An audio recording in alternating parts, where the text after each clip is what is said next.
1,000 years ago, a civilization rose from the jungles of Central America with knowledge so advanced, it defies explanation even today.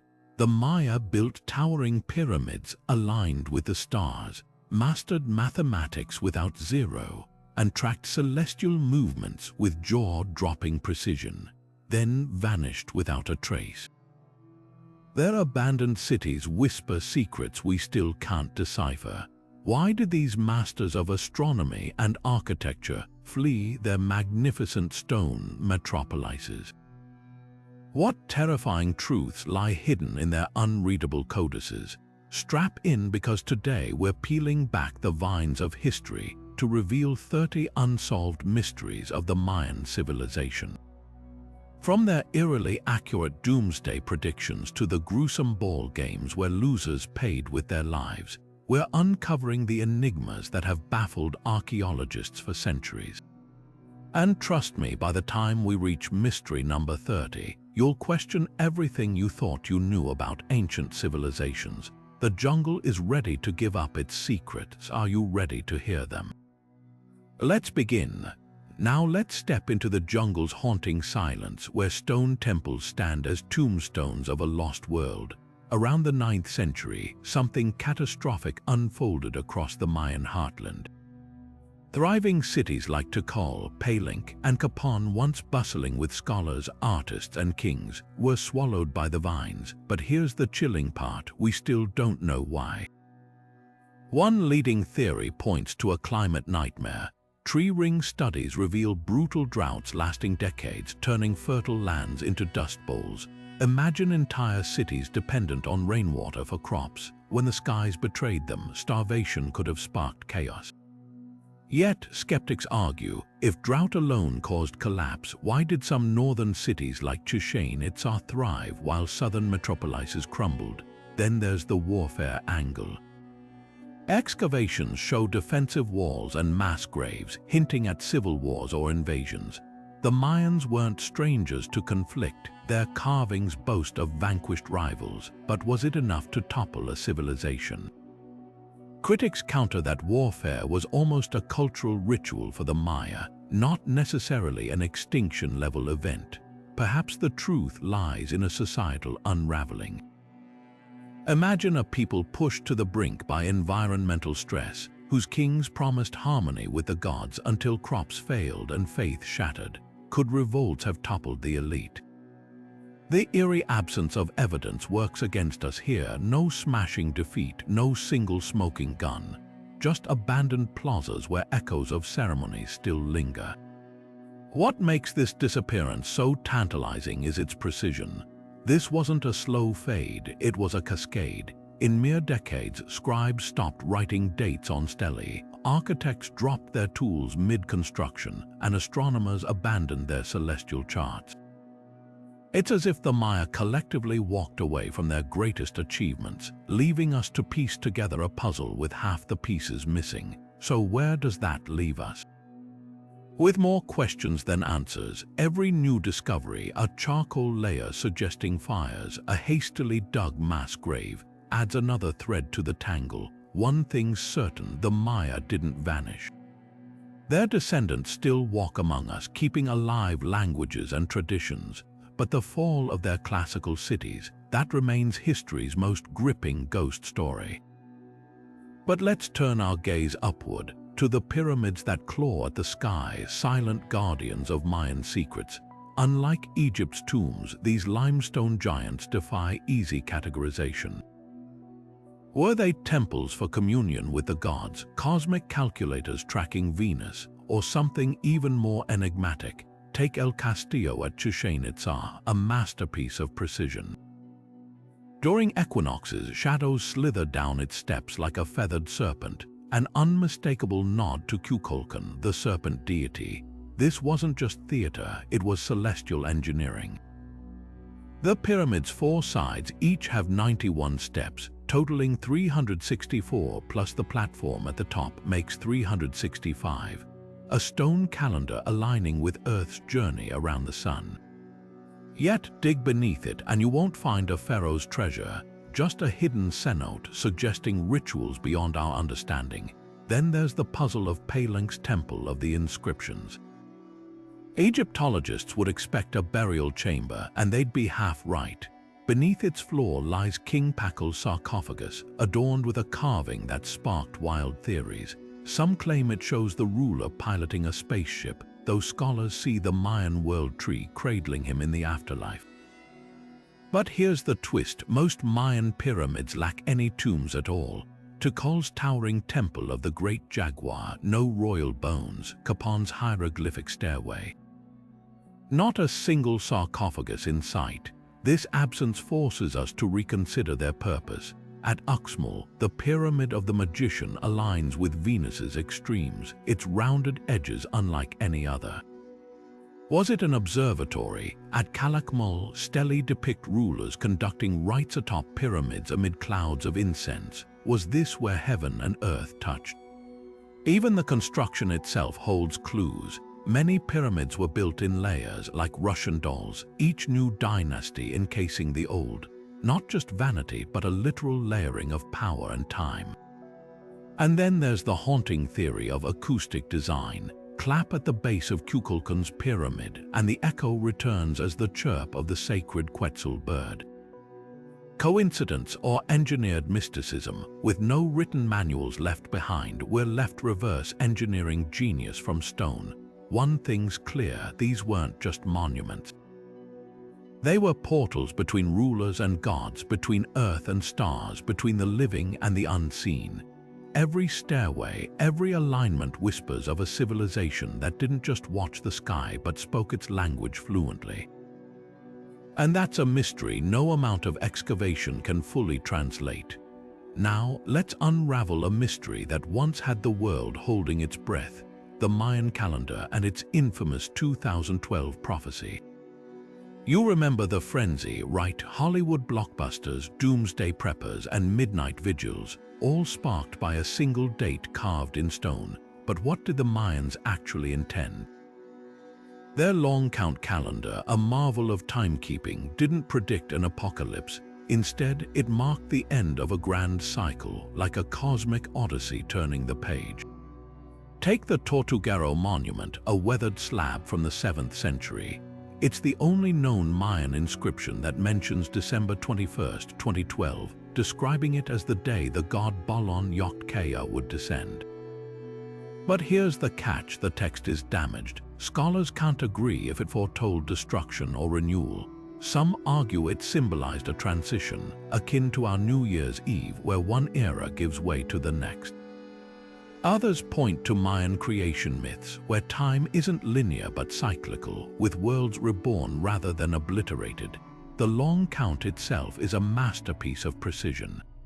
Unlike our Gregorian calendar, it tracks time in nested units: kins days, unals months, tons years, and so on, culminating in a biakton, roughly 394 solar years. December 21, 2012 was simply the close of the 13th biakton. For context, the Mayans saw their own classic period collapse around the 10th biakton, and yet life went on.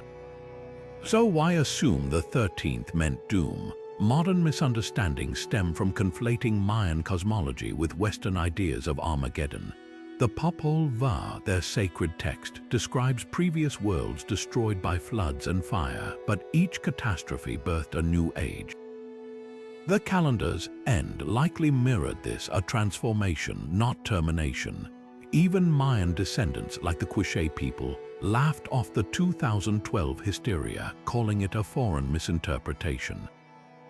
Yet the calendar holds deeper puzzles. Why did the long count reset at 13 biaktons? Some suggest it's tied to their base 20 numbering system, others to sacred numerology. And what of the Dresden Codex, a bark paper book filled with astronomical tables?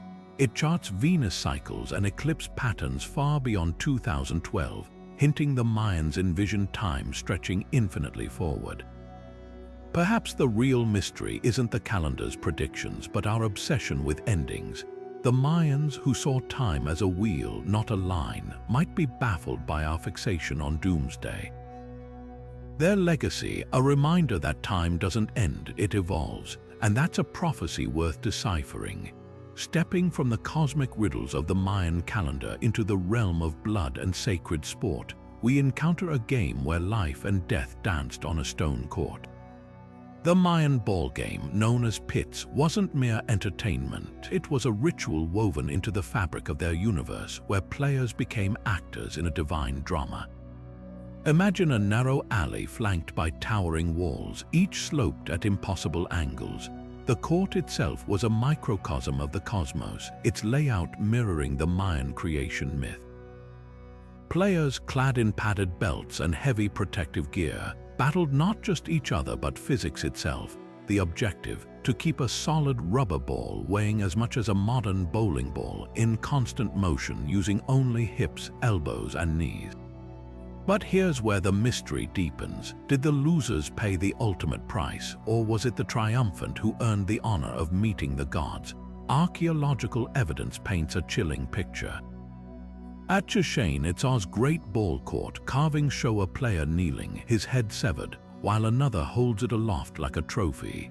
Yet other carvings depict victorious teams celebrating. This contradiction fuels debate. Some scholars argue that captives were forced to play, their defeat sealing their fate as sacrifices. Others propose that winning captains, as representatives of their community, willingly offered their lives to maintain cosmic balance, a belief echoed in the Popol Vuh, where the hero twins outwit the gods of the underworld in a ball game before their resurrection. The rules remain lost to time. With no surviving rulebooks, we piece together clues from art and colonial accounts. Points might have been scored by passing the ball through stone rings high on the walls, a feat so rare that doing so could end the game outright. The ball's movement symbolized the sun's journey, its bounce echoing the unpredictability of fate.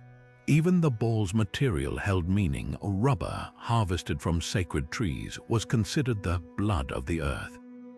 Spiritually, the game was a reenactment of the eternal struggle between light and darkness.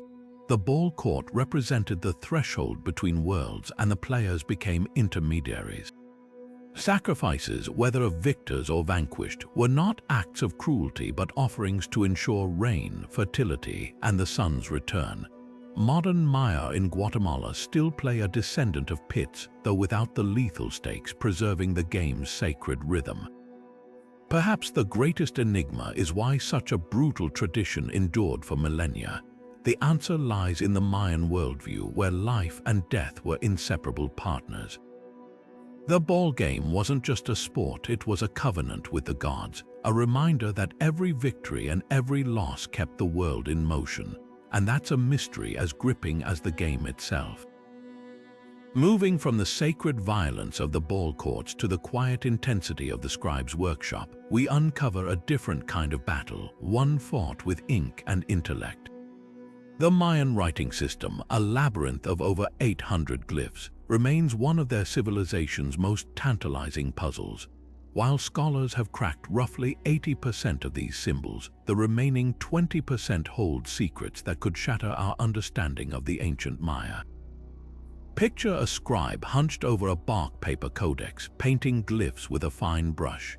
Each symbol is a universe of meaning, combining logograms that represent whole words with syllabic signs that build sounds like linguistic Legos. For centuries, these texts were dismissed as primitive art until breakthroughs in the 1980s revealed their true complexity. Today, we can read royal genealogies, warfare accounts, and even recipes for sacred chocolate drinks. But the gaps in our knowledge are as vast as the jungles that hide Mayan ruins. Among the most enigmatic undeciphered glyphs are those found in the Dresden Codex, a fragile manuscript detailing celestial events. Some symbols appear only once, like ghostly whispers from the past. One recurring cluster, dubbed the hand-scattering glyph, may describe a forgotten astronomical phenomenon, perhaps a supernova or comet that reshaped Mayan history. Then there's the black sun glyph, often paired with dates of calamity. Could it mark solar eclipses or something more sinister, like periods of drought or war? The answers lie just beyond our grasp. At Capon, a stairway carved with over 2,000 glyphs tells the story of the city's kings. Yet key passages remain opaque, their verbs and names lost to time. One baffling sequence shows a ruler holding an unusual scepter, a detail that might rewrite our view of Mayan political alliances if only we could read the accompanying text. Similarly, in Palenque, a panel refers to a Lady Star skull, a noblewoman whose role in the city's golden age is hinted at but not fully understood. The stakes of this decipherment couldn't be higher. Untranslated glyphs might reveal lost trade routes, unknown deities, or even contact with other civilizations. Some researchers speculate that a handful of symbols could represent Teotihuacan invaders, hinting at a forgotten war between the Maya and their northern neighbors. Others believe certain glyphs encode medicinal knowledge, including plant-based remedies that modern science has yet to rediscover. What makes these untranslated glyphs so stubborn? Unlike Egyptian hieroglyphs, which were decoded using the Rosetta Stone's Greek translations, Mayan texts had no such bilingual key. Context is everything, and without living native speakers, scholars must rely on mathematical patterns and cross-referencing with surviving Mayan languages like Yucatec. Even then, some glyphs may be inside jokes, poetic metaphors, or names of long-lost places that defy literal translation. Every cracked glyph is a triumph. In 2017, researchers finally deciphered a glyph meaning "to capture" in warfare text, revealing how kings boasted of enemy seizures. But for every victory, there are 100 symbols that still guard their secrets. As archaeologists uncover new inscriptions in jungle-covered cities, one truth becomes clear. The Maya wrote their history in stone and bark, waiting for us to learn their language. And until we do, their fullest story remains just out of reach. Now, shifting from the silent whispers of undeciphered glyphs to the glittering enigma of artifacts that refuse to stay buried, let's confront the perplexing mystery of the Mayan crystal skulls. These hauntingly beautiful objects, carved from quartz and other translucent stones, have fueled decades of debate, blending archaeological intrigue with Hollywood fantasy. The most famous of these skulls, known as the Mitchell-Hedges skull, surfaced in the early 20th century, claimed to have been discovered in a Mayan ruin in Belize. With its eerily lifelike features and jaw that moves as if speaking, it's easy to see why it captured imaginations. But here's where fact fractures from legend. Scientific testing in the 1990s revealed something startling. The skull showed traces of modern carving tools, suggesting it was crafted no earlier than the 1800s.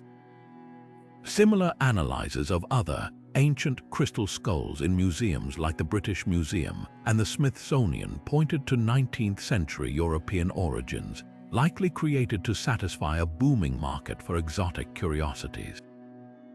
Yet, dismissing all crystal skulls as hoaxes might be premature. Indigenous oral traditions across Mesoamerica speak of sacred skulls imbued with spiritual power. The Aztecs, contemporaries of the Maya, carved skulls from obsidian and crystal as symbols of rebirth. Some Mayan elders insist their ancestors did create a handful of genuine skulls, used in rituals to communicate with ancestors or predict the future. Could a few authentic examples still lie undiscovered, overshadowed by the flood of fakes? Adding fuel to the mystery, quartz crystal, the material of these skulls, holds properties that even modern science finds remarkable. It vibrates at precise frequencies, explaining why ancient cultures believed it could store knowledge or energy. Modern engineers use quartz in everything from watches to satellites.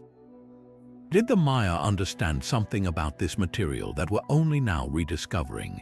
The Crystal Skull saga took a surreal turn when claims emerged linking them to Atlantis or extraterrestrials, theories popularized by movies but lacking any scholarly support. Still, the persistence of these legends hints at a deeper human fascination.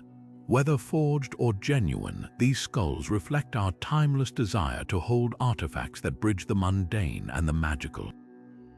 For now, the verdict leans heavily toward the skulls being elaborate fakes, but their story serves as a cautionary tale about how easily archaeology can blur with myth.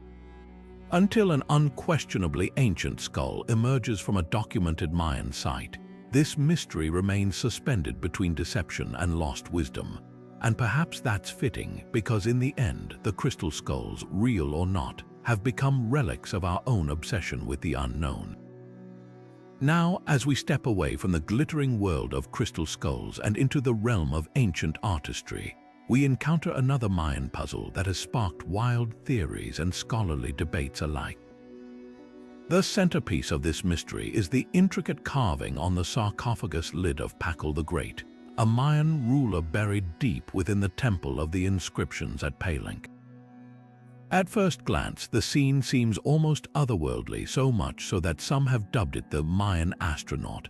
The carving shows Palenque reclined in a peculiar position, surrounded by elaborate symbols and what appears to be a complex framework of twisting lines. In the 1960s, a fringe theory took hold, suggesting that the ruler wasn't just resting but was instead piloting some kind of spacecraft. Proponents of this idea point to the flames and smoke-like motifs around him, interpreting them as rocket exhaust.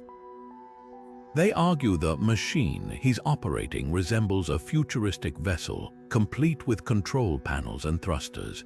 It's a fantastical claim, one that's fueled countless books and documentaries about ancient astronauts.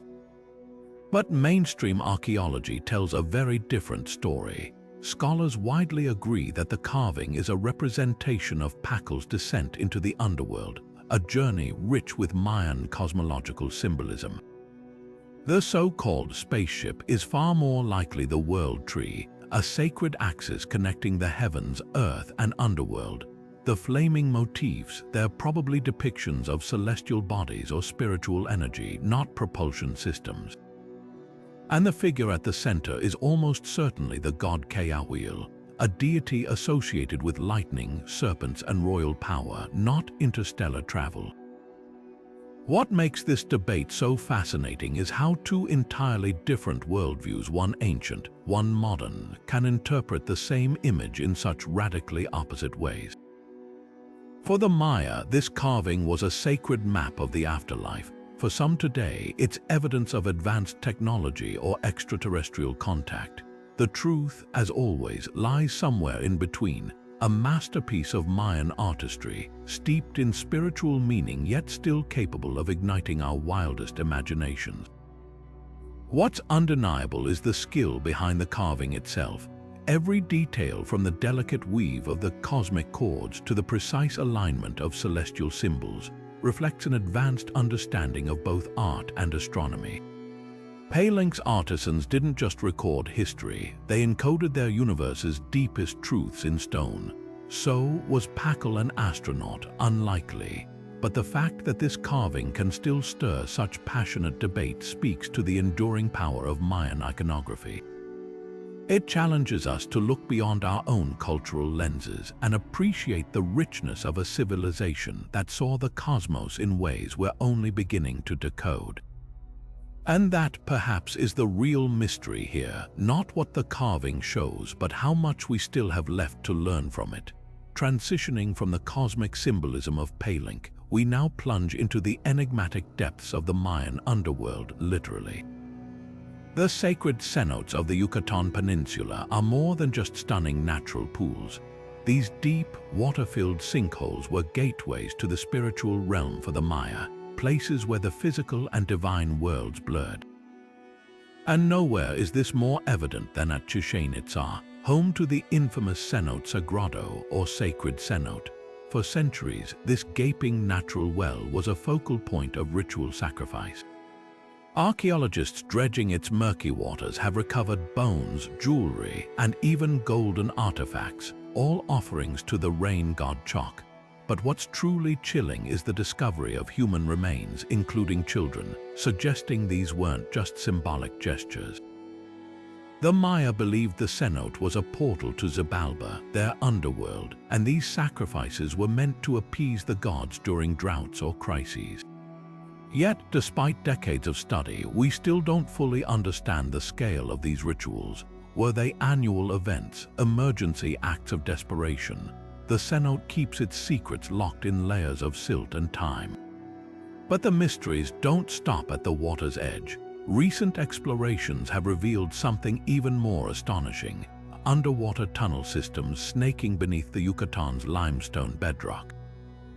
Using sonar and drones, researchers have mapped vast, flooded caverns, some stretching for miles, that may connect multiple cenotes. Indigenous legends speak of hidden chambers where priests communed with spirits, and modern divers have stumbled upon eerie, untouched artifacts, ceramic vessels, jade carvings, even ancient hearths.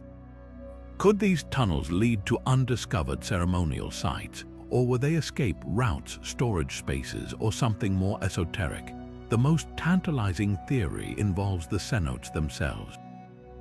Some scholars propose they weren't just spiritual sites but part of a sophisticated hydrological network.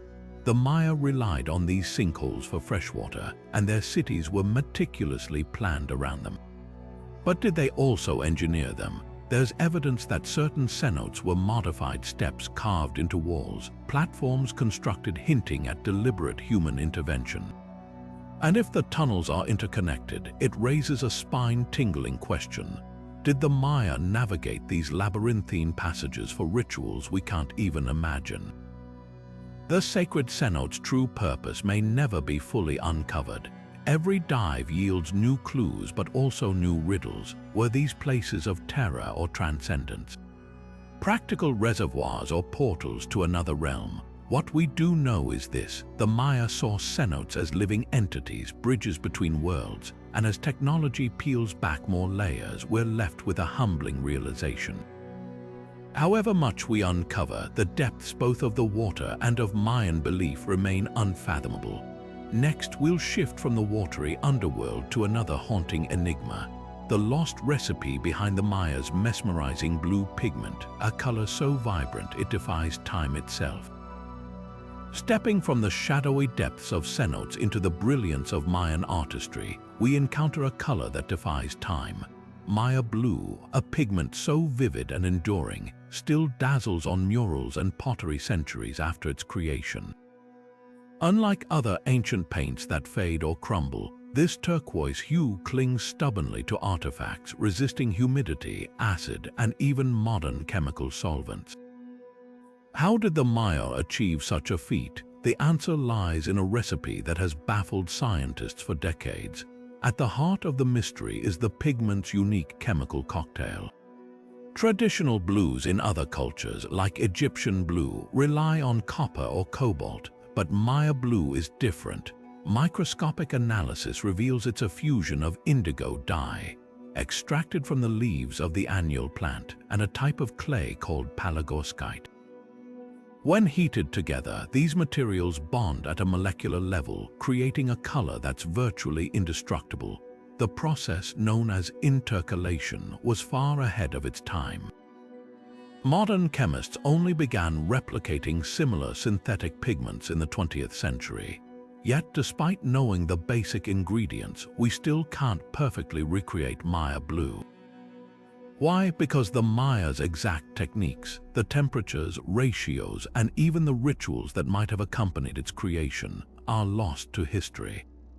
The pigment's resilience raises deeper questions. Was its durability intentional? Some researchers argue the Maya prized the color for its spiritual symbolism, associating it with rain gods and agricultural fertility. The fact that it adorns sacrificial objects and temple murals suggests it held sacred significance, but others propose a practical motive. In the humid Yucatan, ordinary paints would peel or mildew. Maya blue's resistance to decay would have been as functional as it was beautiful. Perhaps the most tantalizing clue comes from the pigment's uneven distribution. Not all Mayan cities used it equally. Chichen Itza's structures are drenched in the color, while Tikal's artifacts show only traces. This disparity hints at guarded knowledge, perhaps a tightly kept secret of certain priestly guilds or polities. Even the source of palygorskite is debated. Recent studies point to mines in modern-day Guatemala, but how the Maya transported this clay across vast distances without written records of trade routes adds another layer of intrigue. Today, scientists use tools like X-ray diffraction and spectroscopy to reverse engineer the pigment. Some breakthroughs have come close, but every attempt lacks the original's luminosity or longevity. A few even suggest an unexpected, missing ingredient, trace amounts of copal resin, used in Mayan incense, which might have altered the chemical reaction during heating. Maya blue is more than a paint. It's a testament to a civilization that saw no divide between art and science, between the sacred and the synthetic. As we analyze their temples and pottery, that vibrant turquoise whispers a challenge across the centuries. The Maya knew secrets we've yet to rediscover, and somewhere buried in the chemistry of a single pigment could lie clues to their broader understanding of the natural world. Now let's journey from the realm of color to the jungle-choked ruins of El Mirador, a city so vast and ancient, its abandonment predates the classic Mayan collapse by generations. What caused this megacity's fall, and why was it forgotten for over 1,000 years? Deep in the rainforest of northern Guatemala, the ruins of El Mirador rise like a forgotten kingdom swallowed by time. While most Mayan cities flourished during the classic period between 250 and 900 AD, El Mirador thrived nearly 1,000 years earlier. Yet by the time other great cities like Tikal and Palenque reached their peak, this colossal metropolis had already been abandoned. Why did a civilization capable of building some of the largest pyramids in the ancient Maya world walk away from their achievements centuries before the wider collapse? El Mirador's scale is staggering. Its central pyramid, La Danta, stands over 200 feet tall, with a base larger than the Great Pyramid of Giza. The city sprawled across 10 square miles, connected by raised causeways and dotted with reservoirs, plazas, and intricately carved stelae. Archaeologists estimate that constructing La Danta alone required over 15 million man-days of labor, proof of a highly organized society with immense resources. Yet by the 1st century AD, the city was virtually empty. No signs of invasion, no mass graves, just silence. One leading theory points to environmental strain. The city's success may have sowed the seeds of its downfall. To build La Danta, the Maya leveled vast tracts of forest for lime plaster, a key ingredient in their mortar. Deforestation would have disrupted local rainfall patterns, drying up crucial water sources. Soil depletion from intensive farming could have compounded the crisis. Tree ring studies from the region reveal severe droughts around the time of El Mirador's decline, leaving a society dependent on maize agriculture vulnerable to collapse. But another twist deepens the mystery. Unlike later Mayan cities, El Mirador shows no evidence of the warfare that marked the classic period's end. Its artifacts remain intact, no burned temples or shattered monuments. This has led some scholars to propose a voluntary exodus. Perhaps elites relocated to newer cities like Tikal, shifting trade routes and political power. Yet if this was a planned withdrawal, why leave behind such monumental investments? The jungle itself holds clues. LiDAR scans reveal thousands of terraces and canals beneath the canopy, evidence of advanced land management.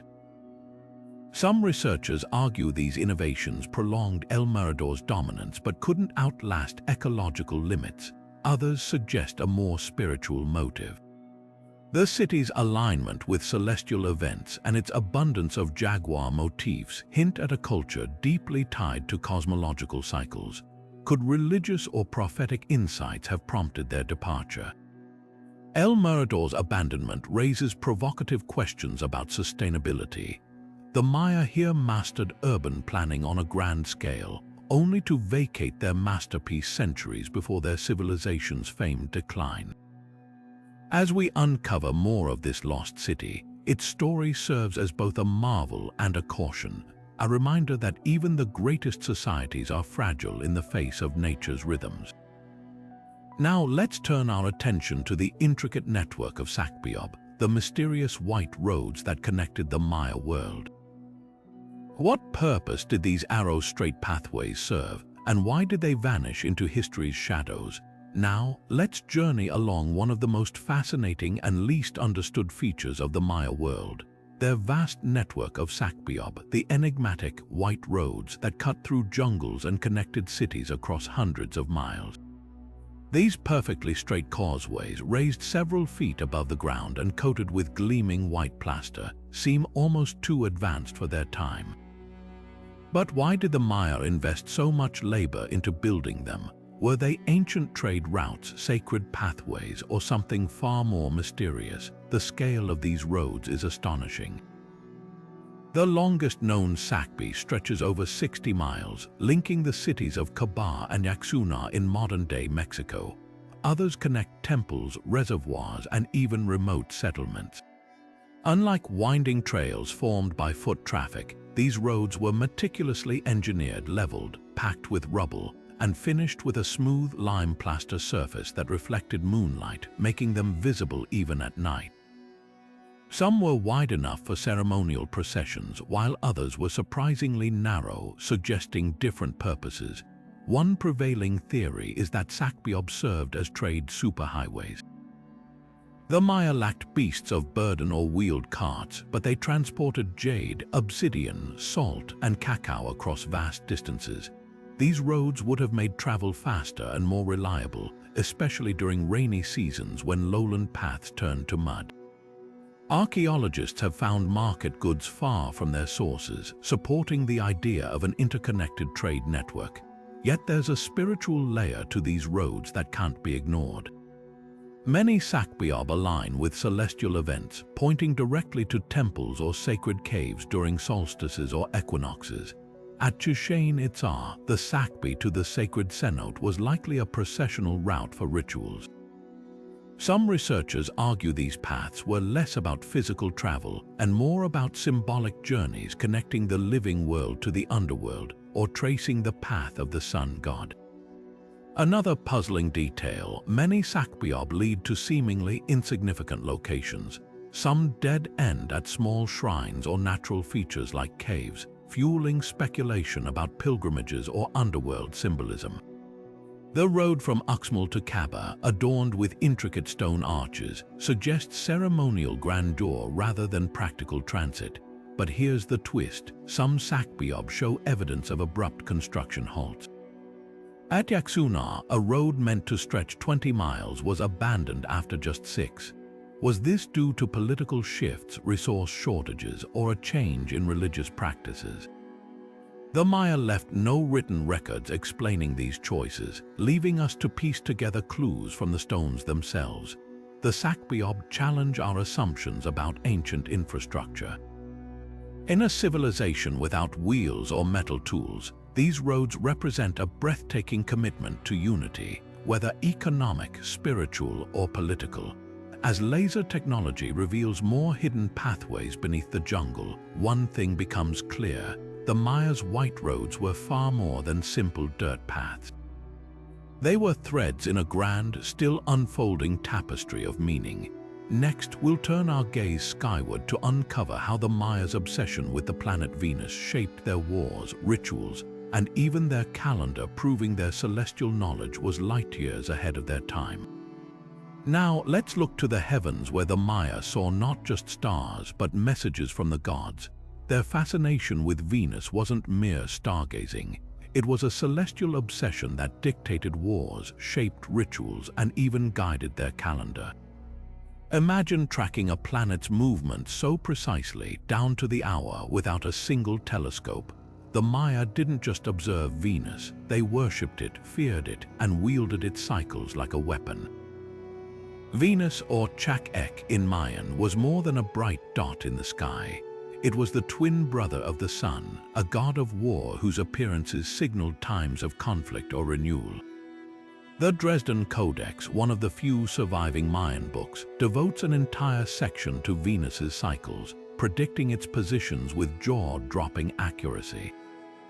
They calculated its 584-day synodic period, the time it takes to return to the same position relative to the sun, with an error of just 2 hours. For context, modern astronomy puts it at 583, 92 days. How did they achieve this without lenses or advanced instruments? The answer lies in generations of meticulous observation. Mayan astronomers likely used crossed sticks to measure angles and tracked Venus's path against fixed landmarks like pyramids or mountain peaks. At Capan, a carved stela even depicts a ruler holding a vision serpent tool, possibly used for celestial measurements. But their genius wasn't just in math, it was in application. Venus's first appearance as the morning star after inferior conjunction when it passes between Earth and the Sun was considered dangerously inauspicious. Warriors avoided battle during these periods, believing the god's anger would bring defeat. Yet when Venus reached its greatest elongation, appearing farthest from the Sun, it became a call to arms. Inscriptions at sites like Dos Pilas describe kings launching military campaigns under the auspices of Chak-Ek. Victories were timed to Venus's rising, as if the planet itself blessed their spears. This wasn't superstition, it was strategy. By synchronizing attacks with celestial events, the Maya may have exploited their enemies' shared beliefs, striking when opposition factions feared divine wrath. The dark side of this obsession, human sacrifice.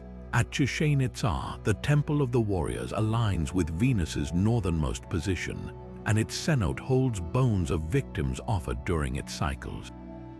Even their ball game, Pok Topok, tied outcomes to Venus's phases, losers sometimes meeting their end as offerings. What baffles scholars isn't just their precision, but their persistence.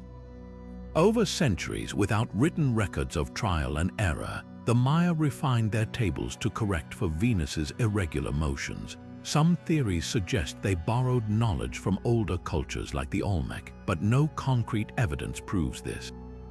As we piece together their astronomical legacy, one truth emerges: the Maya didn't just study the sky, they lived by it. And while we've decoded their calculations, we may never fully grasp the awe they felt watching Venus rise, knowing it held the fate of kingdoms in its glow.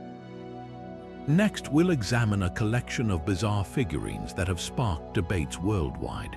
Are they proof of ancient artistry or something far stranger? Turning our attention from the skies to the soil, we uncover artifacts that have ignited wild speculation and heated debate: the so-called ET figurines of the Maya. These peculiar clay sculptures, unearthed across Mesoamerica, depict humanoid figures with exaggerated, elongated skulls, almond-shaped eyes, and often spindly limbs, leading some to wonder, were the Maya simply showcasing artistic flair, or could these be evidence of something far more extraordinary? Dozens of these figurines have been found in sites like Jaina Island, a Mayan burial ground off Mexico's coast, where they were buried alongside the dead as companions for the afterlife. Their bizarre features, oversized heads, widened eyes staring blankly, stand in stark contrast to typical Mayan art, which prized symmetry and natural proportions. Mainstream archaeologists argue these were symbolic representations, possibly of deities or revered ancestors. The Maya practiced cranial deformation, binding infants' heads to create elongated skulls as a mark of nobility. Could these figurines simply reflect that ideal? But the plot thickens. Some figurines wear what appear to be helmets or breathing apparatuses with tubes snaking around their bodies. One notorious piece, dubbed the astronaut of Campeche, even seems to sport a hinged visor. UFO enthusiasts leap at these details, suggesting ancient encounters with extraterrestrials. They point to Mayan myths like the Popol Vuh, which describes sky gods arriving from the stars. Could these artifacts be physical proof of that belief? Scholars counter that context is key. Many helmets resemble elaborate headdresses worn by Mayan royalty, while tubes may depict serpent motifs symbolizing divine power. The almond eyes mirror those of the maize god, a central deity tied to resurrection. And let's not forget, the Maya were master storytellers. Their art often blended human and animal traits to convey spiritual concepts. A bat-god hybrid wouldn't raise eyebrows, so why assume a humanoid figure must be literal, yet mysteries linger? Why do these figurines cluster in certain regions? Why do some display postures and attire unlike any other Mayan art? Even if they're symbolic, what inspired such radical departures from tradition?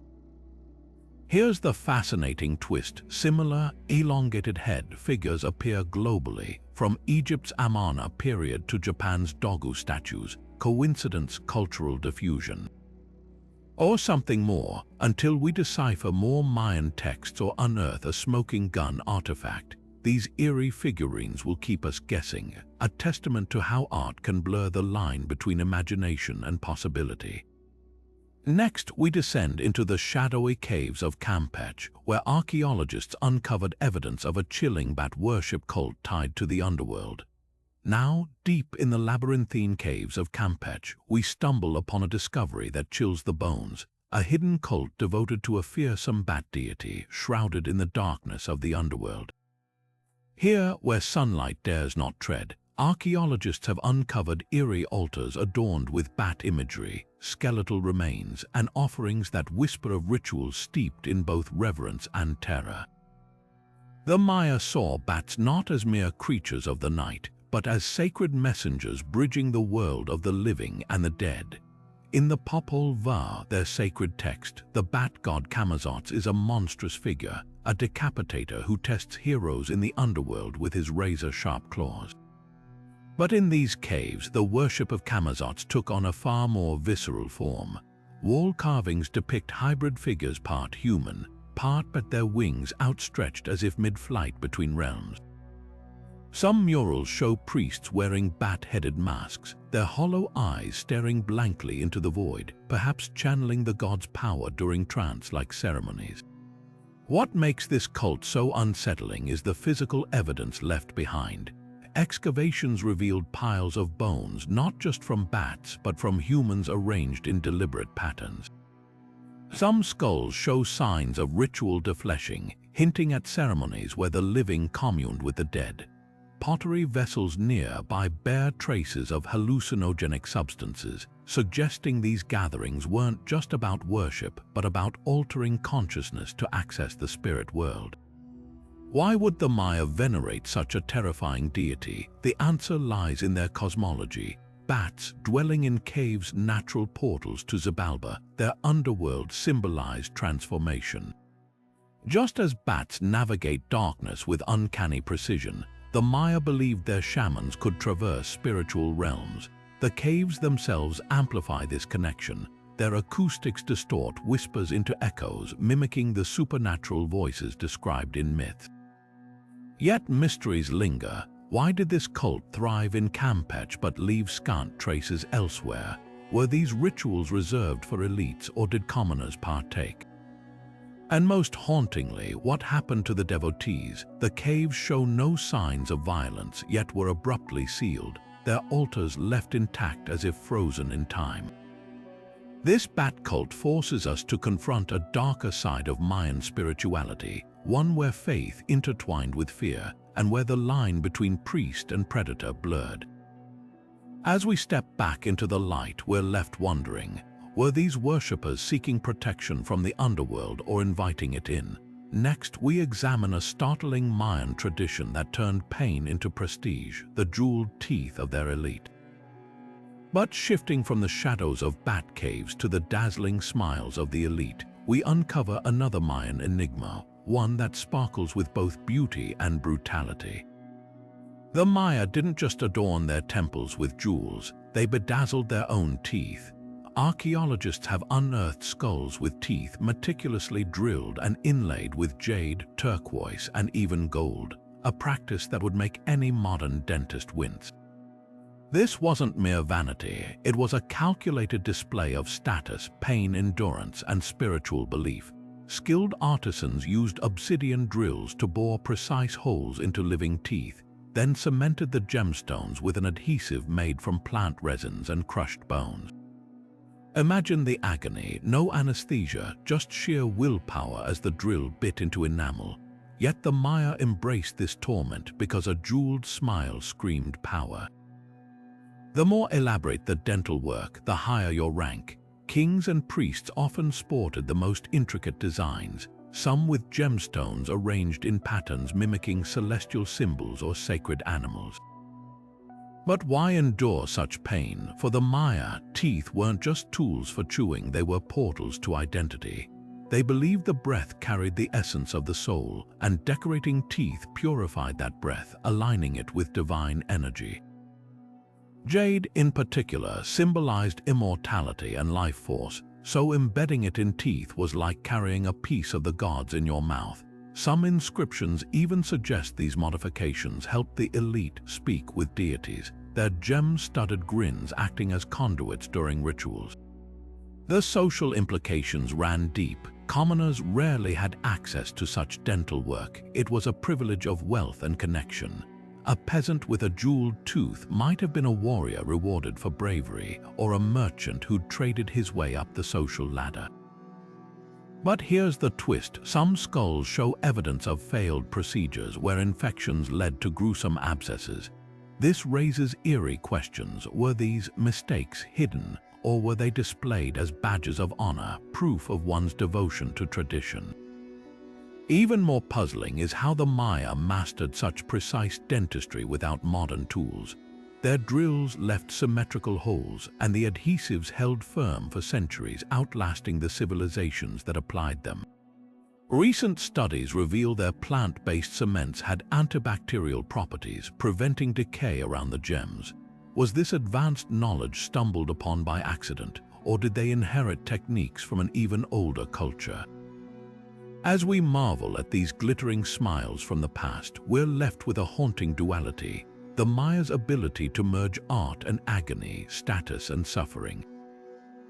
Their jeweled teeth weren't just decorations, they were declarations. And while we can reconstruct the how, the why lingers like a whisper in an ancient dental workshop, one still waiting to be fully decoded. Now, let's descend into the depths of an even more sinister Mayan secret, a cave system sealed for over 1,000 years, its entrance ominously nicknamed Hell's Gate. But before we step into the chilling darkness of this sealed cave, let's pause to consider what drives a civilization to lock away its secrets for a millennium. Deep in the jungles of Mexico's Yucatan Peninsula, archaeologists made a spine-tingling discovery in 2018, a cave system so sacred, so feared, that the Maya deliberately sealed it with stone walls and left it untouched for over 1,000 years. They called it Palenque, the Jaguar God Cave, but its contents earned it a far more ominous nickname, Hell's Gate. When researchers first slithered through its narrow tunnels on their bellies, they found themselves face to face with an eerie time capsule. The cave's chambers were packed with hundreds of artifact ceramic vessels, incense burners, and jade beads, all meticulously arranged as if frozen in mid-ritual. Many objects bore the likeness of Tlaloc, the storm god borrowed from distant Teotihuacan, hinting at a pan-Mesoamerican connection. But the real shock: these items weren't looted or disturbed. They lay exactly where the Maya had left them, preserved in layers of mineral-rich water and bat guano. This was no abandoned storeroom. It was a sacred offering, a deliberate act of concealment. So why seal a cave brimming with treasures? One theory points to desperation. The Maya believed caves were portals to Xibalba, the underworld, a realm of gods and ancestors. During times of crisis like drought or political collapse, they may have fed these portals with offerings to appease the gods. Palenque's artifacts date to between 700 and 900 AD, coinciding with the collapse of nearby mega-cities like El Mirador. Was sealing the cave a last-ditch plea for divine intervention? But there's a darker possibility. Some chambers held human remains, including children's bones, alongside the artifacts. If the cave was used for sacrificial rituals, sealing it might have been an act of containment, a way to trap the restless spirits of the dead. The Maya often killed objects, ceremonially breaking pots or piercing incense burners to release their spiritual essence. By walling up Palenque, were they ensuring these forces couldn't escape? The cave's layout deepens the mystery. Unlike other ceremonial sites, Palenque's artifacts weren't placed near the entrance for easy access. They were hidden in the deepest, most treacherous passages, reachable only by crawling through ankle-deep water in pitch darkness. This wasn't just reverence, it was intentional obscurity. Perhaps the cave's contents were meant to be forgotten, their power too volatile to risk rediscovery. Modern technology reveals another wrinkle. LiDAR scans show Palenque connects to Chichen Itza's famous cenotes via underground rivers. Were these watery highways used for ritual processions? And if so, why does Palenque's stash predate Chichen Itza's rise by centuries? The cave might hold clues to a shadowy transition of power between fallen cities and new dynasties. As we stand at the threshold of this sealed underworld, one thing is clear. Palenque wasn't just hidden, it was buried alive. The Maya didn't simply walk away, they ensured its secrets would outlast them. And now that those secrets are unearthed, they whisper a haunting question. Were they protecting the world from the cave, or the cave from the world?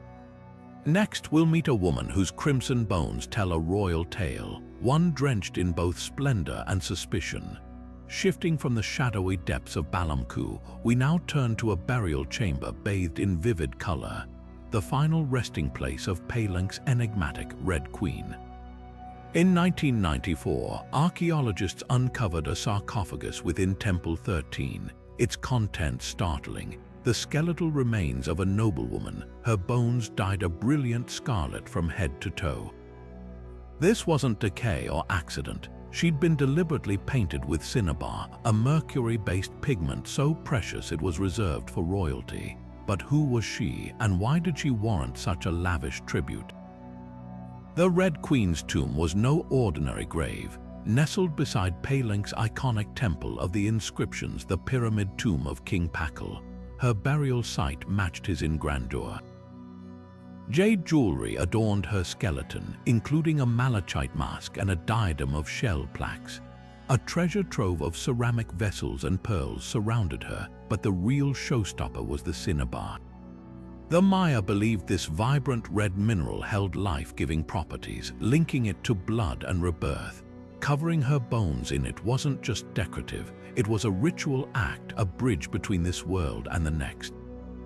So who earned this regal treatment? Two leading theories dominate. The first points to Lady Tiziackbu Ajor, King Pakal's wife and mother of his heir. Palenque's inscriptions celebrate her as a pivotal figure, and her proximity to Pakal's tomb suggests equal status. But skeptics note her name never appears in the Red Queen's tomb, leaving room for doubt. The second candidate is Sacrificial, Pakal's mother, who ruled Palenque as regent before his rise. Some argue the tomb's artifacts align with her era, and her political clout could explain the extravagant send-off. Yet mysteries linger. Unlike Pakal's tomb, brimming with hieroglyphs detailing his life, the Red Queen's chamber is eerily silent. No texts confirm her identity. Even more puzzling, her skull shows signs of deliberate reshaping, a practice common among Maya elites to signify beauty and status. But her facial features don't match known portraits of Tiziackbu Ajor or Sacrificial. Was she another royal altogether, perhaps a forgotten priestess or a foreign bride who wielded unexpected power? The cinnabar itself tells a darker tale. Mining it required braving toxic mercury vapors, and handling it risked poisoning. Yet the Maya went to these lengths, suggesting the Red Queen's burial was as much about power as piety. Some scholars propose her death coincided with a crisis, a dynastic rupture or natural disaster, and her ritually animated remains were meant to stabilize the kingdom. Others wonder if the cinnabar's preservative qualities hint at a belief in physical resurrection. One clue might lie in her burial position. While Pakal was laid flat, the Red Queen's body was curled slightly, as if resting on her side. Could this pose reflect a unique spiritual journey or kinship with a specific deity? And why was her sarcophagus lid plain, while Pakal's famously depicts his cosmic rebirth?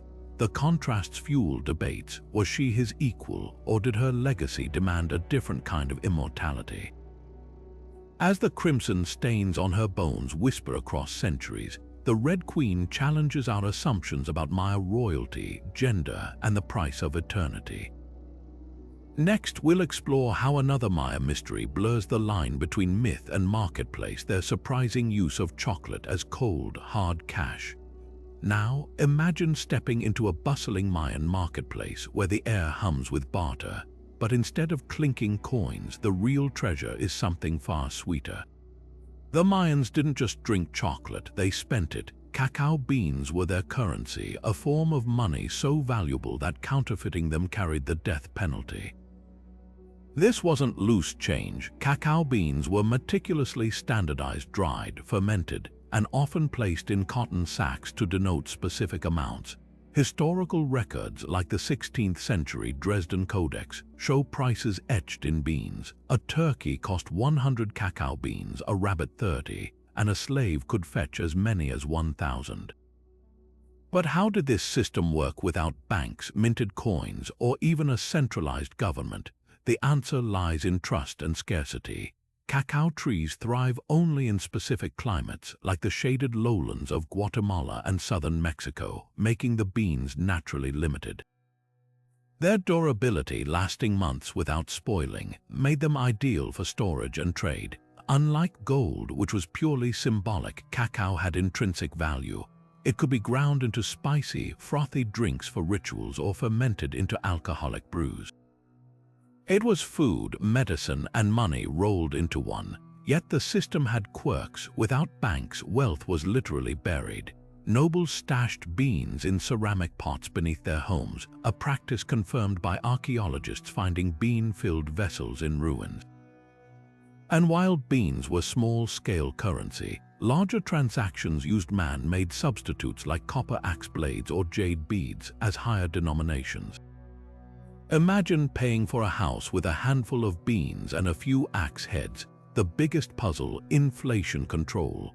Spanish colonists noted that cacao's value spiked during shortages, suggesting the Maya understood supply and demand.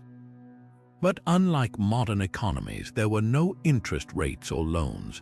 Debts were settled in beans, sometimes with violent consequences. Historical accounts describe debtors being sold into slavery if they couldn't pay. Even more intriguing, cacao's spiritual role blurred the line between commerce and sacrament. Beans were offered to gods, given as dowries, and used to settle legal disputes. A single bean could buy a fish at the market or buy forgiveness in a ceremony. This duality made cacao more than money. It was a social glue. So why did this system vanish?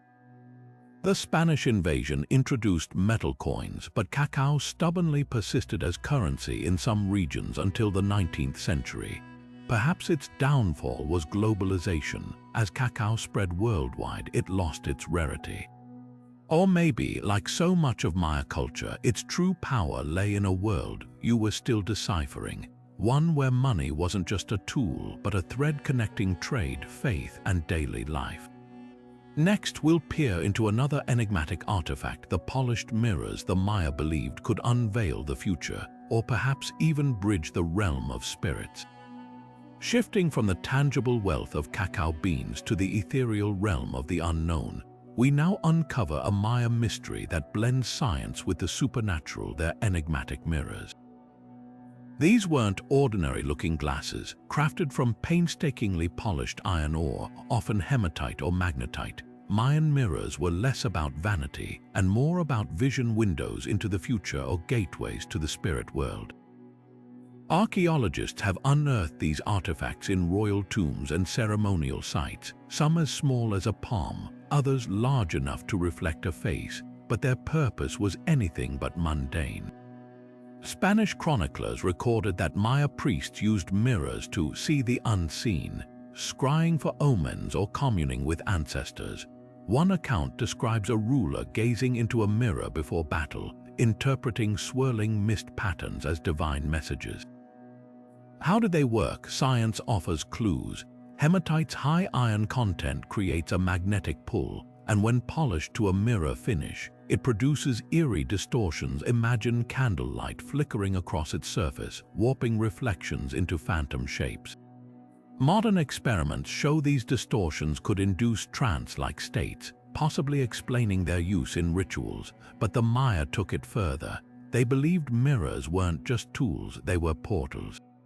The Popol Vuh, their sacred text, mentions smoking mirrors that allowed gods to observe humanity. The most famous example, the so-called Mirror of Tezcatlipoca, an Aztec deity adopted by the Maya whose name literally means smoking mirror. Legends claim it showed past and future events, though no surviving specimen matches this description. Intriguingly, some mirrors were found shattered in tombs, a deliberate act, possibly to close the portal after death. But here's the puzzle: why did only elites wield them? Commoners lacked access, suggesting mirrors were both sacred and politically potent. Rulers may have staged visions to justify wars or droughts, using the mirror's mystique to control narratives. Yet cave paintings depict mirrors floating beside gods, hinting at a deeper spiritual tech we barely grasp. Even more baffling, some mirrors were concave, bending light to project images onto walls, a primitive form of cinema. Could priests have used these to show prophecies to crowds? Without written manuals, we're left reverse engineering their secrets. Did these mirrors truly predict the future? We may never know, but their legacy lingers. Today's diviners, from modern shamans to quantum physicists, still chase the same idea. That reality holds layers waiting to be reflected, if only we know how to look. Up next, a mystery where warfare wasn't about conquest, but capture. The Mayan flower wars turned battlefields into staged rituals with a chilling purpose. Now we journey from the flickering visions of mystical mirrors to a battlefield shrouded in paradox: the Mayan flower wars. Unlike typical wars fought for land or power, these conflicts had a chillingly poetic purpose: to harvest prisoners like blooms plucked from a garden. Imagine warriors clashing not to slaughter but to capture, their weapons designed to maim rather than kill. Archaeological evidence paints a vivid picture. At sites like Dos Pilas and Tikal, murals depict combatants wielding obsidian-studded clubs not to deliver fatal blows but to stun and subdue. Captives are shown bound with ropes, their humiliation detailed in glyphs boasting of their seizure. Spanish records confirm this, describing how battles paused mid-fight so warriors could tie up defeated foes. The stakes, a prisoner's fate, was often far grimmer than death. They'd be paraded through cities, then sacrificed to appease the gods. But why this elaborate ritual? One theory points to cosmology. The Maya believed the universe required constant nourishment via blood offerings. Wars timed to celestial events like Venus's rise may have been feeding rituals on a grand scale. Another twist: some scholars argue these weren't even wars in the traditional sense, but staged events akin to gladiatorial games. Glyphs mention arranged battles between rival city-states, almost like deadly theater. The real enigma lies in the restraint. Why spare an enemy only to sacrifice them later? Power dynamics offer clues. Capturing warriors alive showcased a ruler's might more profoundly than killing them. It prolonged their suffering and amplified terror. A glyph from Yaxchilan shows a king gripping a captive by the hair, a visual trophy of dominance. Additionally, sacrificing elite prisoners held symbolic weight. Their noble blood was considered more potent to the gods. Yet contradictions abound. Some captives, like the infamous bird jaguar of Yaxchilan, were kept alive for years before execution, even marrying into their captors' families. Others, like those depicted in the Bonampak murals, met swift public ends. The variability suggests deeper layers. Perhaps these wars were also political tools, destabilizing rivals by depleting their nobility without triggering all-out annihilation. And then there's the name itself, flower war. Some interpret it metaphorically, lives cut short like plucked petals. Others cite indigenous accounts describing warriors adorned with floral emblems, turning battlefields into macabre gardens. The truth may never fully bloom, but one thing is clear: In the Maya world, war was less about conquest than cosmic balance, a dance of death where the steps remain just out of reach. Next, we'll wade into legends of a lost Mayan city that some claim inspired the myth of Atlantis itself. What secrets lie beneath the waters of Lake Palenque? Turning from the ritualized violence of flower wars, let's dive into the depths of a mystery that bridges myth and reality. The legend of Tayezal, the so-called Mayan Atlantis. Nestled in the heart of Guatemala's Lake Palenque, this island city was the last stronghold of the Itzá Maya, resisting Spanish conquest until the late 17th century. But its story begins far earlier, wrapped in whispers of a grand civilization that vanished beneath the waves, echoes that some say inspired Plato's tale of Atlantis. Tayezal's ruins rise from the lake like a spectral reminder of defiance. Unlike other Mayan cities abandoned centuries before, Tayezal thrived long after the classic collapse, its people adapting Spanish horses into their rituals while clinging to ancient gods. Spanish accounts describe a shimmering city of temples and palaces, its streets bustling with traders and priests. Yet beneath this historical record lies something stranger. Local legends speak of an even older Tayezal, a metropolis swallowed by the lake after angering the gods. Could this sunken ancestor be the seed of Atlantis lore? The parallels are tantalizing. Plato's Atlantis was an island empire of unmatched sophistication, destroyed in a single cataclysmic night. Tayezal's myth mirrors this, a proud city punished for its hubris, sinking into watery oblivion. Even geographical details align. Plato placed Atlantis beyond the Pillars of Hercules, which some interpret as the Strait of Gibraltar, while Tayezal lies westward across the Atlantic from Greece. But the clincher, the name Itzá itself means water sorcerers, hinting at a people intimately tied to the aquatic realm, much like Atlantis's sea-worshipping rulers. Skeptics, however, point to glaring discrepancies. Plato's Atlantis was a Bronze Age naval power, while Tayezal was inland and flourished millennia later. Yet alternative theories suggest a chain of inspiration. Could Tayezal's myth have roots in an older, coastal Mayan city destroyed by rising seas, a story passed down and later entwined with Greek accounts via trade? Archaeologists have found submerged structures off Mexico's Yucatan Peninsula, evidence of settlements lost to rising waters around 3,000 years ago. These could represent the original Tayezal, a template for both the local legend and, indirectly, Atlantis. The truth may lie in symbolism. Both stories share themes of divine punishment and the fragility of civilization, universal motifs that emerge independently across cultures. Perhaps Tayezal isn't Atlantis, but a new world echo of the same human fear, that even the mightiest cities can be erased by nature's whim. As divers still probe Lake Palenque's depths for submerged ruins, one thing is certain: whether or not Tayezal inspired Atlantis, its legacy as a beacon of Mayan resilience remains unshaken. Next, we'll unravel the mystery of a mural so bizarre, it's been called the Mayan answer to UFO sightings. What cosmic vision was painted on the walls of Palenque? Shifting from the watery depths of Tayezal, we now turn our gaze to the walls of Palenque, where an ancient mural has sparked debates that stretch from archaeology to extraterrestrial speculation. Nestled in the dense jungles of Mexico, Palenque was one of the most powerful Mayan cities, and its artwork offers a window into their worldview.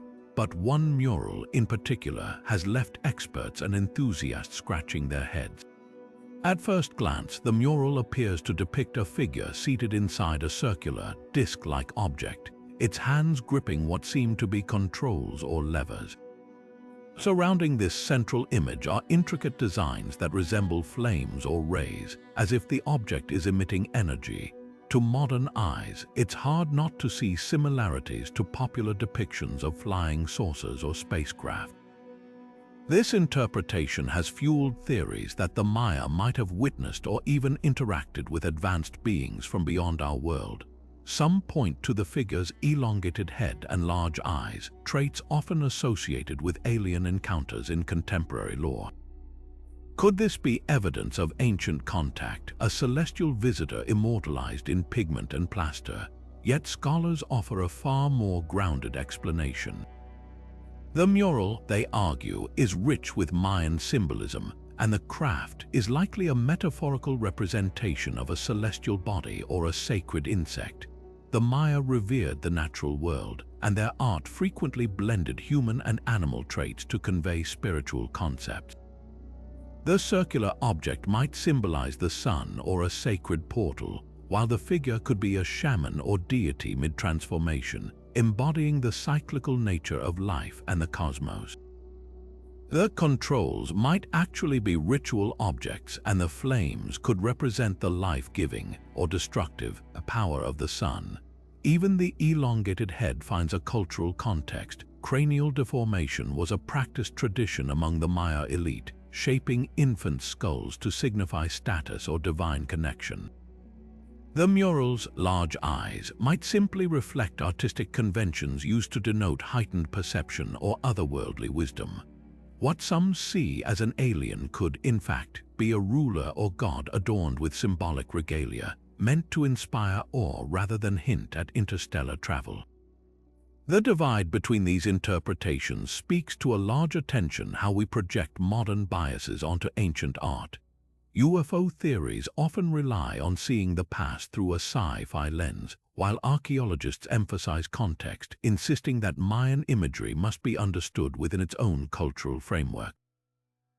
Both perspectives, however, agree on one thing: the mural is a masterpiece of storytelling, capturing the Maya's fascination with the cosmos and the unseen.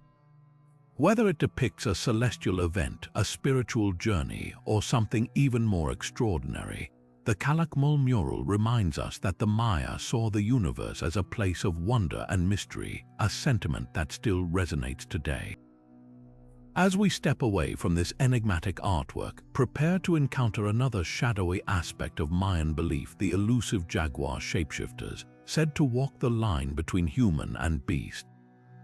Now let's venture deeper into the heart of the jungle, where shadows move with uncanny grace and the line between human and beast blurs. Welcome to the world of the Mayan jaguar shapeshifters. This wasn't just mythology. To the Maya, the jaguar was sacred, a symbol of raw power and divine connection. But some believed certain individuals could actually become these apex predators, slipping into their skins, literally or spiritually, to wield their strength.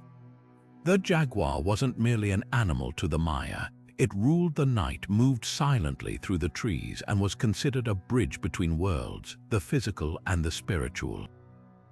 Shamans, in particular, were said to harness this energy through rituals, using hallucinogenic plants like the sacred Ololuqui vine to enter trances where they'd transform. In these altered states, they'd embody the jaguar's spirit, gaining its keen senses and ferocity to protect their people or commune with the gods. But the most intriguing figures were the elite warriors known as the Jaguar Knights. These weren't just fighters, they were living symbols of the jaguar's might. Historical accounts and carvings depict them wearing jaguar pelts, their helmets fashioned with snarling feline faces, their bodies adorned with spots. Some scholars argue this was purely ceremonial, a way to invoke the animal's power psychologically. Others, though, point to cryptic texts and oral traditions hinting at something more, that through secret rites, these warriors achieved a literal metamorphosis, even if only temporary. One such ritual site was discovered deep in the Guatemalan jungle, a cave system lined with jaguar paw prints, human hands pressed into the stone alongside feline tracks, as if marking a shared path. Nearby, archaeologists found altars stained with residue of Tionanacatl, the so-called flesh of the gods, a potent mushroom used in shamanic ceremonies. Could these caves have been transformation chambers, where warriors or priests stepped into the jaguar's role under the influence of sacred substances? The idea of shapeshifting isn't unique to the Maya. cultures worldwide share similar legends, from Norse berserkers who channeled bear spirits to African leopard societies. But what sets the Maya apart is their intricate blending of the physical and metaphysical. A jaguar wasn't just a mask or a metaphor, it was a state of being. Even their kings took jaguar names, like the famous ruler Jaguar Paw, embedding the creature's essence into their identity. Yet the full truth remains elusive. Were these transformations purely symbolic, a way to manifest courage in battle? Or did the Maya possess esoteric knowledge lost to time about transcending human limits? The jungle keeps its secrets, but every growl in the dark, every flicker of movement in the canopy, whispers of a time when man and jaguar might have been one. As we leave the realm of these enigmatic shapeshifters, another mystery calls one that doesn't growl but screams: the eerie sound of Mayan death whistles, crafted to mimic the voices of the underworld, awaits. Moving from the silent prowl of jaguars to a sound that chills the bone, we encounter one of the most unsettling artifacts left by the Maya, the death whistle. These small, skull-shaped instruments don't produce ordinary notes. Blow into one, and what comes out isn't music, but something far more primal. A human scream so realistic, it's as if the dead themselves are crying out. Discovered in burial sites and temple ruins, these whistles were initially mistaken for toys or ornaments until someone dared to play them. The effect is unnerving. Acoustic studies reveal their design is ingeniously cruel. Air forced through the chamber twists into a shriek mimicking the agony of a dying person. Some even produce layered wails, like multiple voices howling at once. But why would the Maya craft such a haunting sound? Theories abound, each darker than the last. One possibility ties them to warfare. Imagine the terror of enemies hearing hundreds of these whistles echo across a battlefield at dusk, an auditory illusion of an army of the dead rising against them.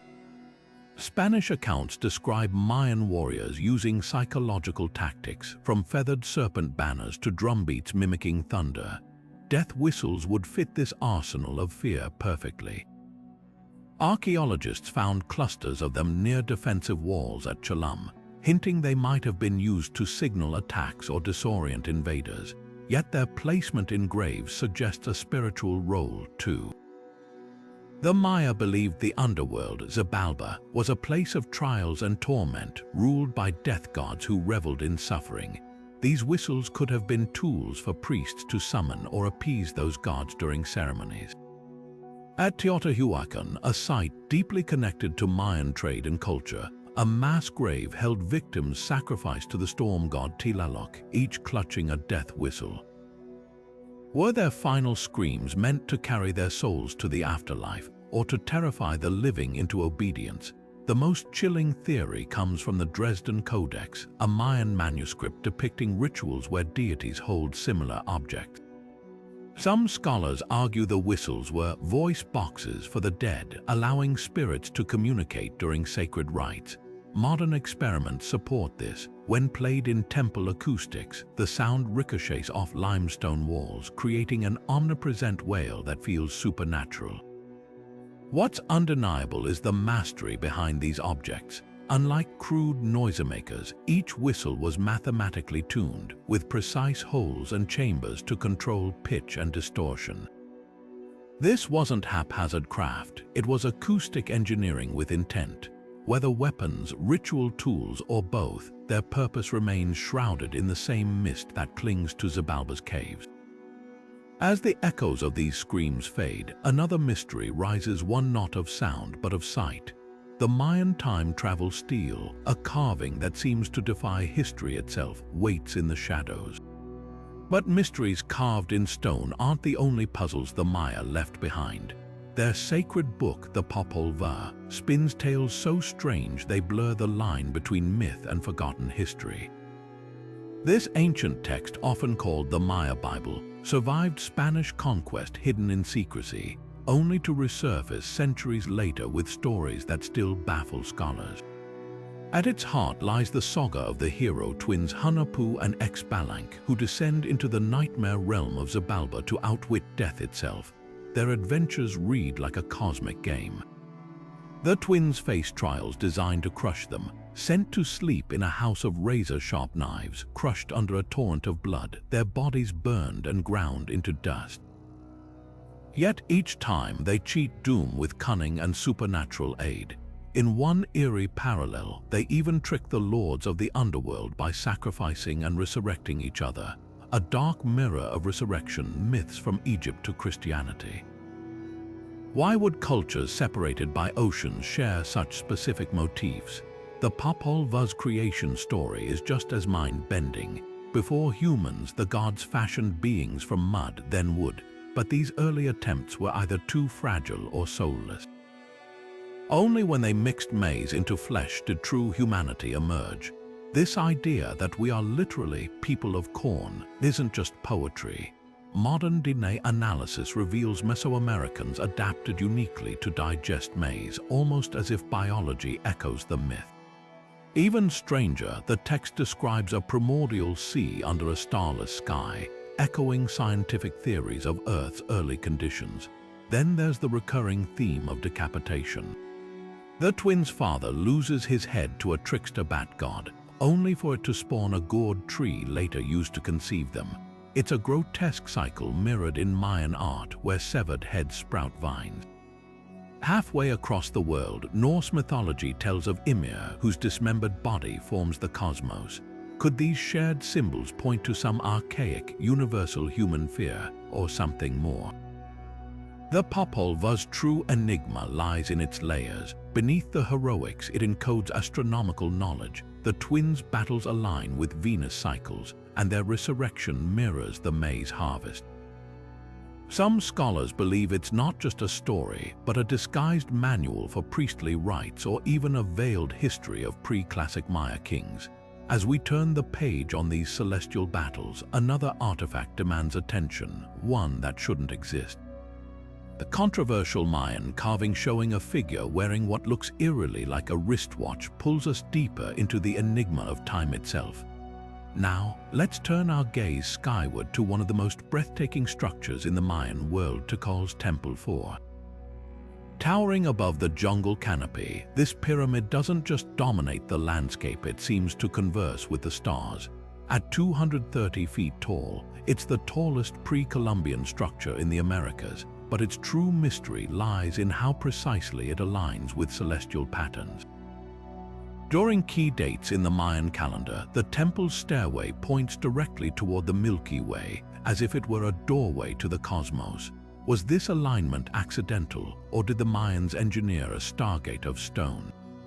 Mainstream archaeologists argue it served as an astronomical observatory, helping priests track Venus and the Pleiades stars critical to their agriculture and warfare timelines.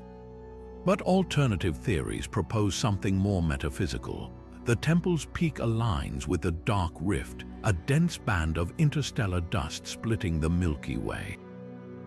To the Maya, this was the Xibalba Bee, the celestial road to the underworld. Could Temple 4 have been a spiritual portal where shamans symbolically traversed realms? The evidence deepens when you examine the temple's construction.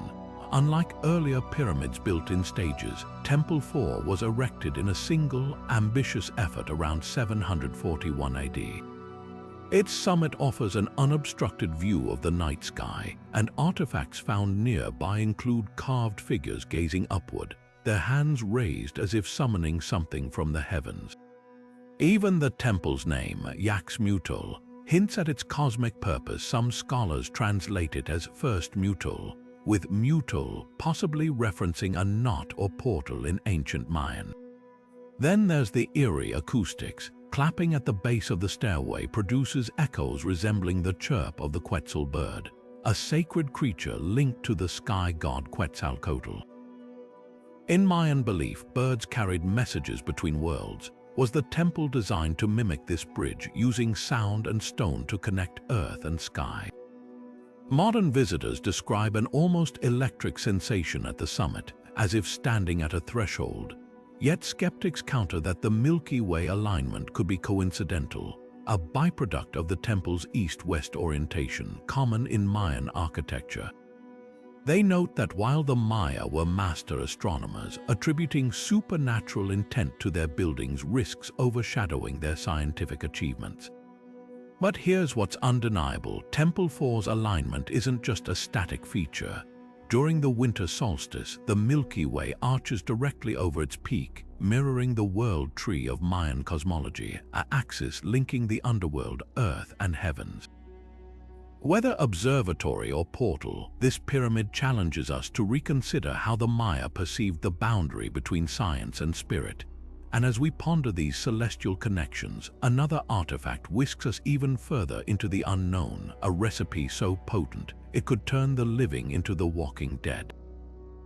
Now, shifting from celestial wonders to something far more chilling, we enter the shadowy realm of Mayan pharmacology, where the line between medicine and magic blurs into terrifying possibility. Among the most unsettling mysteries is the so-called zombie potion, a concoction rumored to strip victims of their free will, reducing them to soulless shells. The clues begin with the Mayan sacred text known as the Ritual of the Bacabs, which describes a paste made from toxic plants like datura and brugmansia, both infamous for their hallucinogenic and paralytic properties. When mixed with other ingredients, these plants could induce a death-like trance, complete with slowed breathing and a plummeting heart rate. Victims might be declared dead, buried, and later resurrected by shamans, now obedient and devoid of memory. But here's where it gets eerier. This practice bears striking resemblance to Haitian Vodou's well-documented zombie rituals, where tetrodotoxin from pufferfish creates a similar suspended animation. Could there have been transatlantic knowledge exchange, or is this a case of parallel discovery? Modern pharmacologists confirm that the Mayan recipe's active compounds, scopolamine and atropine, can indeed induce delirium, amnesia, and suggestibility, mirroring the effects of a controlled poison. Archaeological finds add weight to the theory. In burial sites across Guatemala, researchers uncovered vials containing residue of these very toxins, often placed near the mouths of skeletons, as if administered in a final ritual. One grave at Capon held the remains of a young man with his jaw forced open, a ceramic vial still wedged between his teeth. Was he a willing initiate or an unwitting test subject? Yet skeptics argue that the zombie narrative may be exaggerated. These potions likely had legitimate medicinal uses. Datura, for instance, was employed as an anesthetic during surgeries. The zombie myth might stem from colonial-era fears of indigenous practices, later sensationalized, but even critics admit the psychological impact was real. Imagine the terror of watching someone return from the dead, their eyes hollow, their will broken. In a society where shamans wielded immense power, the mere threat of zombification could enforce obedience. Today, scientists are still unraveling how precisely these formulas worked. A 2016 study replicated the Mayan recipe, finding it could induce a 72-hour coma with vivid hallucinations consistent with survivor accounts of walking among the gods. Whether weapon or sacrament, this potion forces us to confront the Mayans' dual mastery of healing and control. And as we peel back these layers of fear and fascination, another artifact waits in the shadows, one that seems to defy time itself. But before we unravel the mysteries of pharmacology, let's turn our attention to something that seems to defy the very fabric of time. Deep in the ruins of Tonana, a stone monument stands as one of the most baffling artifacts ever left by the Mayans, a stele that appears to show a king wearing what looks eerily like a modern wristwatch. The carving, known as Stele 6, depicts the ruler Kayanish Beoknalchok seated in full regalia, his arm raised in a ceremonial gesture. But it's the object strapped to his wrist that has sparked endless debate. The circular band, with what resembles a dial and even tiny markings, aligns suspiciously well with our concept of a timekeeping device. To the untrained eye, it's almost as if a watch from the 21st century was carved into a 9th century slab of stone. Mainstream archaeologists argue it's a misinterpretation. The watch could easily be a ceremonial bracelet, perhaps adorned with shells or glyphs representing celestial cycles. The Mayans were obsessed with time. After all, their long count calendar tracked cycles spanning thousands of years. Could this simply be a symbolic representation of their cosmic calculations? Others suggest it might depict a bloodletting tool, a common ritual object among Mayan elites used in sacrificial rites, yet the precision of the carving raises eyebrows. The watch face shows distinct, evenly spaced notches, unlike the organic patterns found on typical Mayan jewelry. Even more intriguing, similar anachronistic artifacts have popped up elsewhere in Mesoamerica. A mural at Calakmul, for example, shows a figure surrounded by circular objects resembling gears or dials, fueling speculation about lost technology or even outsider contact. The most compelling counterpoint comes from indigenous scholars. They note that Mayan artisans often encoded layered meanings in their work. What we see as a watch might actually be a metaphor for the king's divine connection to time itself, a visual pun only decipherable to those fluent in Mayan symbolism. After all, their mythos spoke of gods who could manipulate time, and rulers often styled themselves as living conduits to the supernatural. But for every rational explanation, there's a tantalizing what if. Could the Mayans have encountered a traveler from the future, as some fringe theorists claim? Or did they possess a forgotten understanding of mechanics that mirrored later inventions? Modern scans of the steel reveal no signs of tampering, leaving the carving's authenticity unquestioned.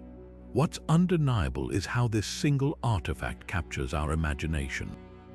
It challenges our assumptions about progress and time, forcing us to ask, how much of the Mayans' genius have we truly decoded? And as we stand at the edge of another enigma, the jungle whispers with secrets still waiting to be uncovered.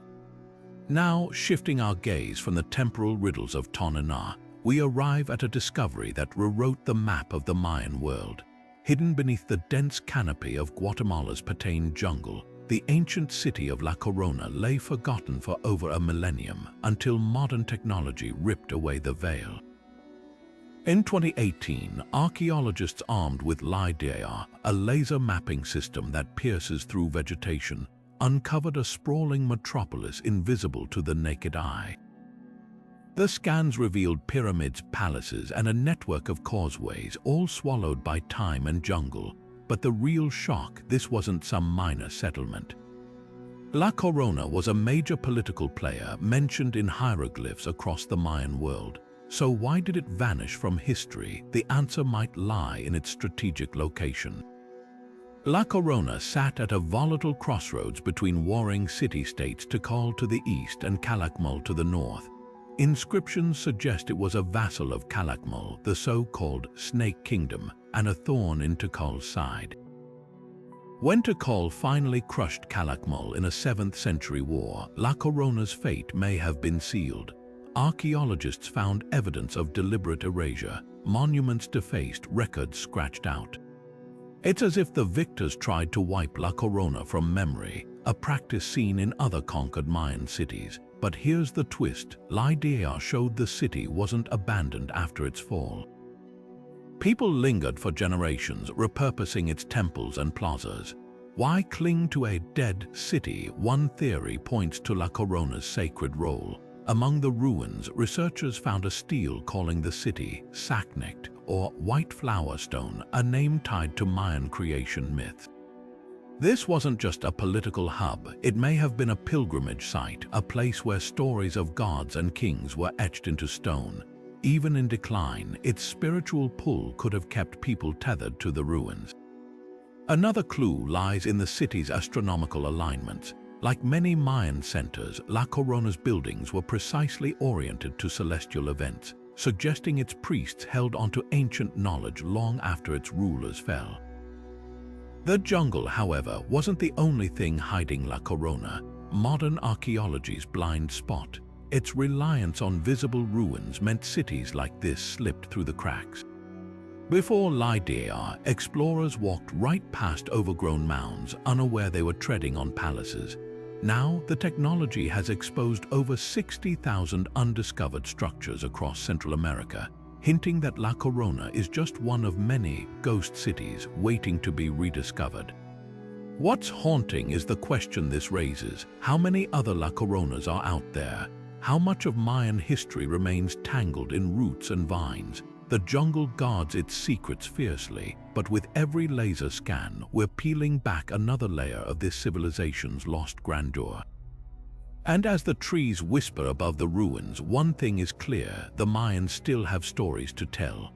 Now, as we step beyond the silent ruins of La Corona, we come to the final chapter of the Mayan story, one that defies the very notion of collapse. While most Mayan cities had faded into history by the 10th century, one group held on with astonishing tenacity: the Itzá people. Nestled on an island in Lake Patane Itzá in what is now Guatemala, their capital, Tayazul, became the last independent Mayan stronghold, resisting Spanish conquest until 1697. How did they outlast their counterparts by nearly 800 years, and what secrets did they carry into the colonial era? The Itzá's survival was no accident. Their island fortress gave them a natural advantage, surrounded by water that acted as both a moat and a barrier against invaders. But geography alone doesn't explain their endurance. The Itzá were master diplomats, playing rival factions against each other. When Spanish forces arrived in the 16th century, the Itzá initially feigned cooperation, even converting to Christianity, but behind the scenes they preserved their traditions. Archaeologists have found hybrid artifacts in Tayazul, like Christian crosses adorned with Mayan glyphs, revealing a culture that adapted without surrendering. Their resilience also stemmed from their role as keepers of knowledge. While other Mayan cities crumbled, the Itzá safeguarded ancient texts and oral histories.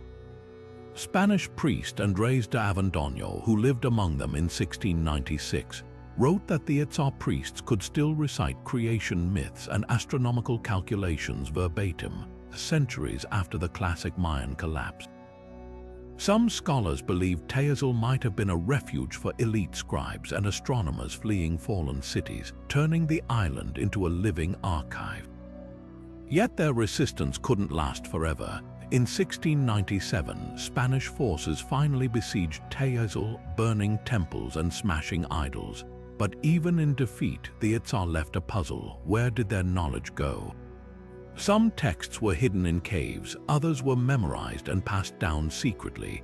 Today, their descendants, the modern Itzá Maya, still preserve fragments of this wisdom, from medicinal plant lore to star myths. The real mystery isn't just how they survived, it's what they saved. As we close this journey through 30 unsolved enigmas, the Itzá remind us that the Mayan story isn't just about ruins and riddles. It's about people who, against all odds, kept their world alive. The jungle may have reclaimed their cities, but their legacy lingers, not just in stone, but in the whispers of the living.